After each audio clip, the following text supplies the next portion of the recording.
एक बात जो समझ में आ रही है वो ये कि पीड़ित परिवार संतुष्ट है नहीं, उन्हें कोई भरोसा नहीं हो पा रहा है और खासकर जो दावा ममता बनर्जी की तरफ से किया गया है उस दावे पर तो बिल्कुल यकीन नहीं है। मनीष, आपके पास मैं आ रही हूँ, आप ही समझा पाएंगे कि पीड़ित माता पिता क्या कहने की कोशिश कर रहे हैं। जो हमें सार समझ में आया, जो एक बात समझ में आई वो तो इतनी भर है कि उन्हें भरोसा है नहीं ममता राज पर। जी हाँ, बिल्कुल। देखिए, पीड़ित माँ-बाप ये कहना चाह रहे हैं कि जो ममता बनर्जी कह रही हैं कि पीड़ित माँ-बाप इस पूरे मामले में बहुत ज़्यादा कुछ नहीं चाहते, तो उसको डिनाई कर रहे हैं। कह रहे हैं कि हम ऐसा कैसे हो सकता है कि मेरी बेटी के लिए पूरा देश खड़ा हुआ है और हमें इंसाफ नहीं चाहिए। ममता बनर्जी गलत कह रही हैं और ममता बनर्जी की कोई संतान नहीं है, इस वजह से वो इस दुःख को नहीं झेल पाएँगी, नहीं समझ पाएँगी कि एक बेटी का खो जाना कितना बड़ा दुःख का मामला होता है। इस बात से वो आहत हैं।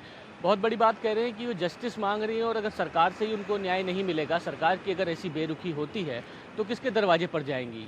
पीड़ित माँ बाप का ये बयान वाकई में बहुत बड़ा बयान है और जैसा कि वो कह रहे हैं कि ममता बनर्जी ने मंच से ये कहा कि वो विचार नहीं चाहते हैं माँ बाप के और इस पूरे मामले को बहुत ज़्यादा आगे नहीं बढ़ाना चाहते, तो उस चीज़ को वो डिनाई कर रहे हैं माँ बाप और वो लगातार यही कह रहे हैं कि हमें न्याय चाहिए।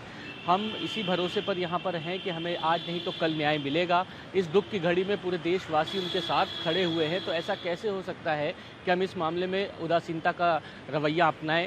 लिहाजा इस बात से वो मुख्यमंत्री ममता बनर्जी की थोड़ा आहत है। बिल्कुल, मुख्यमंत्री ममता बनर्जी ने जो कुछ कहा उस दिन मंच से, वही बातें अब उनके लिए मुसीबत का सबब बन चुकी हैं। एक तरफ पीड़ित परिवार ने डिनाई कर दिया है, पीड़ित परिवार ये कह रहा है कि हम चाहते हैं हमारी बेटी को इंसाफ मिले, हम चाहते हैं कि हमारी बेटी के लिए जो आंदोलन हो रहे हैं उसमें लोग शामिल हों और बेटी को जल्द से जल्द इंसाफ मिल जाए। झूठ बोला जा रहा है ममता बनर्जी की तरफ से। तो दूसरी तरफ एक बड़ी बात जो ममता बनर्जी ने कही थी कि अगर पश्चिम बंगाल जलेगा तो जलेगा, बाकी राज्यों के बाकी देश के राज्य भी जलेंगे, सड़कों पर हिंसा और भी जगहों पर भड़केगी। ये तमाम बातें ममता बनर्जी की तरफ से कही गई थी और अब आप ये कह सकते हैं कि उनकी मुश्किलें बढ़ती जा रही हैं। हालांकि ममता बनर्जी दूसरे राज्यों में आग लगाने की धमकी वाले बयान पर डैमेज कंट्रोल करने में जुटी हुई हैं, लेकिन उनकी मुसीबत कैसे बढ़ रही है ये आप जान लीजिए। दिल्ली और पटना में उनके बयानों को लेकर शिकायत दर्ज की गई है। पटना में बीजेपी युवा मोर्चा के नेता ने ममता के खिलाफ शिकायत पटना मैदान थाने में दी है, जिसमें उन्होंने लिखा है कि ममता बनर्जी ने गलत भाषा का प्रयोग किया है, कानूनी रूप से संवैधानिक पद पर रहते हुए असंवैधानिक बातों का प्रयोग सही नहीं है। इस तरह के बयान देश में अप्रिय घटना को न्योता देते हैं। तो दिल्ली को जलाने वाले बयान को लेकर दिल्ली पुलिस से शिकायत की गई है। एडवोकेट विनीत जिंदल ने पुलिस में शिकायत दर्ज करवाने के साथ साथ उसकी कॉपी राष्ट्रपति भवन और गृह मंत्रालय को भेजी है। शिकायतकर्ता का कहना है कि ममता का बयान भड़काऊ है और शांति के लिए खतरा पैदा कर सकता है। रैली में दिए गए भाषण का जिक्र शिकायत में करते हुए विनीत जिंदल ने कहा कि ममता का यह बयान राष्ट्रीय सद्भाव को खराब करता है। उन्होंने अपने भाषण के दौरान ये कहा कि यदि बंगाल जलेगा तो देश के और राज्य भी जलेंगे। कुछ राज्यों के उन्होंने नाम लिए। मंशा ममता बनर्जी की उस भाषण और उस वक्तव्य को सुनने के बाद सही नहीं लगती। साथ ही संवैधानिक और कानूनी रूप से इस तरह की बातें करना एक कानूनन अपराध है। ममता बनर्जी बंगाल की सीएम है, जिससे उनका एडमिनिस्ट्रेटिव कंट्रोल है बंगाल में, बंगाल की पुलिस के ऊपर, बंगाल के सरकारी अधिकारियों के ऊपर, जिससे इस वक्तव्य की ग्रेविटी और बढ़ जाती है। आज इसी को लेकर मैंने एक शिकायत दिल्ली पुलिस कमिश्नर के पास दायर की है, जिसमें मैंने ये आग्रह किया है कि बंगाल की मुख्यमंत्री ममता बनर्जी के खिलाफ लोगों को भड़काने, देशद्रोह की धाराओं के तहत एफआईआर दर्ज की जाए। साथ ही मैंने शिकायत अब देखिए, जो बयान ममता बनर्जी की तरफ से दिया गया है उस बयान को भड़काऊ बयान बताया जा रहा है। बीजेपी ममता बनर्जी के इस बयान को लेकर हमलावर है।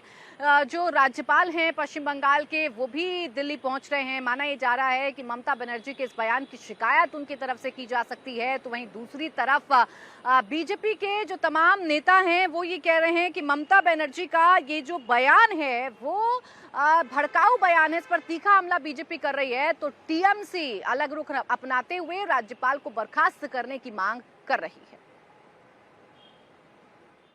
ममता बनर्जी जब भयभीत हो गई, उनके मुंह से कल जो चीज़ें निकली है वो बहुत चिंताजनक बातें हैं। एक संविधान का, हमारे कॉन्स्टिट्यूशन का ओथ लेने वाली एक महिला मुख्यमंत्री अपने पद पर रहते हुए अगर ऐसी बात करती है कि हम नॉर्थ ईस्ट को टॉपल करेंगे, ये तो मैं समझता हूँ कि ऐसी भाषा है जो भाषा कुछ दिन पहले बांग्लादेश में जमात के लोग यानी एंटी इंडिया वाले लोग वो बोल रहे थे। आज ये शर्म की बात है हमारे लिए भी कि पश्चिम बंगाल की मुख्यमंत्री की, आदरणीय मुख्यमंत्री जी की भाषा बानी जमात के साथ मैच कर रही है, सेम पिच पे एक साथ चल रही है, और ये सब बातें पाकिस्तान भी कहती है। ये बहुत चिंताजनक बात है। इसलिए मैंने गृह मंत्री जी को लेटर लिखा, इंटरवेंशन होना चाहिए, और मैं तो लीगल कंसल्टेशन भी ले रहा हूँ। अगर मेरे लॉयर्स, मेरे एडवोकेट जो हैं उनसे मैं कंसल्ट कर रहा हूँ। अगर इसमें अगर हम जा सकते हैं तो हम कोर्ट भी जाएंगे, हम PIL करेंगे और ममता बनर्जी की कॉन्स्टेंट करने के लिए या विथड्रॉ करने के लिए उनको बाध्य करेंगे। They want to disturb West Bengal. Their target is Mamata Banerjee, this BJP and anti-Bengal lobbies. They are trying to disturb Mamata Banerjee and Bengal. So they have planned in many ways. ये सुकांत मजूमदार जिस राज्यपाल से मिलने गए थे उसके खिलाफ राजभवन में क्राइम अगेंस्ट वीमेन एलिगेशन है, और वो कॉन्स्टिट्यूशनल प्रोटेक्शन लेके बैठे हुए हैं। पहले तो वो कॉन्स्टिट्यूशनल प्रोटेक्शन छोड़ दीजिए और न्याय विचार के लिए वो इन्वेस्टिगेशन फेस उनको करना चाहिए। तो सुकांत मजूमदार जिसके पास जा रहा है उसके खिलाफ ही तो एलिगेशन है। देखिए, कोलकाता में डॉक्टर बिटिया के साथ हुए रेप और मर्डर कांड को लेकर पश्चिम बंगाल सरकार लगातार मुश्किलों में घिरती जा रही है। जो विरोधी दल हैं वो उन पर लगातार हमला बोलते हुए नजर आ रहे हैं। कभी अपने बयानों को लेकर ममता बनर्जी आलोचनाओं का सामना कर रही हैं, तो कभी उनके खिलाफ शिकायतें दर्ज करवा रही हैं। इस बीच ममता बनर्जी ने सोशल मीडिया पर एक ऐसा सुर छेड़ दिया है जिससे बीजेपी के तमाम नेता ममता बनर्जी समेत उनके भाई तक पर हमला कर रहे हैं। ममता बनर्जी ने जय शाह के ICC प्रेसिडेंट बनने पर तंज करते हुए सोशल मीडिया पर एक पोस्ट किया था, जिसमें ममता ने लिखा कि आपका बेटा नेता तो नहीं बना लेकिन ICC चेयरमैन बन गया है। ममता का ये पोस्ट बीजेपी नेताओं के सामने आया और ममता बनर्जी पर हल्ला बोल शुरू हो गया। बीजेपी नेताओं ने इसके जवाब में ममता को असफल CM बताते हुए उनके भाइयों की लिस्ट गिना दी। शुवेंदु अधिकारी ने उनके भाइयों की लिस्ट गिनाई और ममता के भाई अजीत और स्वप्नन बनर्जी के बारे में सवाल पूछा कि खेल संघों के पद कैसे मिले, ये भी ममता बनर्जी को बताना चाहिए।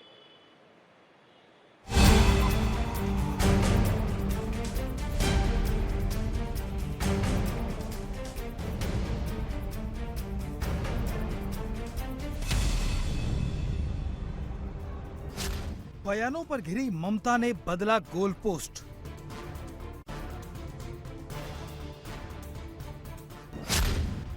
कोलकाता में इंसाफ पर बवाल, ममता का जय शाह पर सवाल।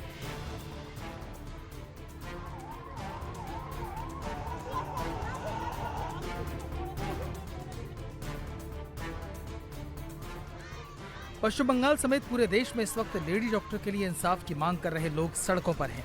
जूनियर डॉक्टर लगातार हड़ताल पर हैं। कोलकाता की सड़कों पर कभी बीजेपी उतर रही है तो कभी कांग्रेस। ममता बनर्जी एक नहीं 10-10 सवालों से घिरी हैं।